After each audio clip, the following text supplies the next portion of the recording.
theme of your book, Age of Greed, The Triumph of Finance and the Decline of America, fit into explaining this story and what you feel needs to be done? Well, I think the Age of America begins in the 1970s. Our problem began in the 1970s. We had an ideological shift in America back then, and I explain why in this book. Through the people who were involved, all the way up to the present, we had financial crisis after financial crisis since then.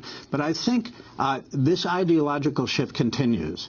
Usually, many people think, and Arthur Schlesinger Jr. used to write about this, the pendulum swings back from right to left. I never believed that was real history.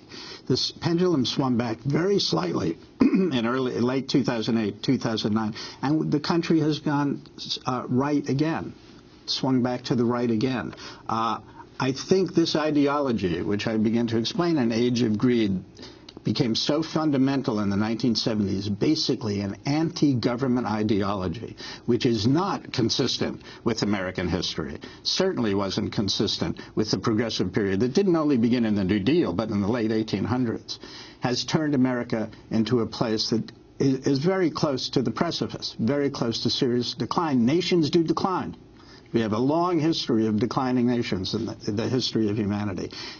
America is not immune to that decline, and unless it deals with its problems, it will be in trouble. I think we are in trouble, frankly. Sorry to sound alarmist, but I think alarm is probably the best message I could send the American people. We won't just muddle through. Our future is not guaranteed. We've got to take it in our hands. But how do you account then for the reality that in so many places around the country, efforts to rein in this boom among the wealthy in terms of tax cuts have been defeated? You saw it in New York State, where even a Democratic governor would not raise taxes on the wealthy. In Minnesota, the governor there apparently has agreed to a deal where he won't raise taxes in order to get the state back. And Obama's having the same problem in Washington. We developed an anti-tax ideology, an anti-government ideology in the 1970s. I never believed it would have staying power. It's partly has had staying power because business and powerful vested interests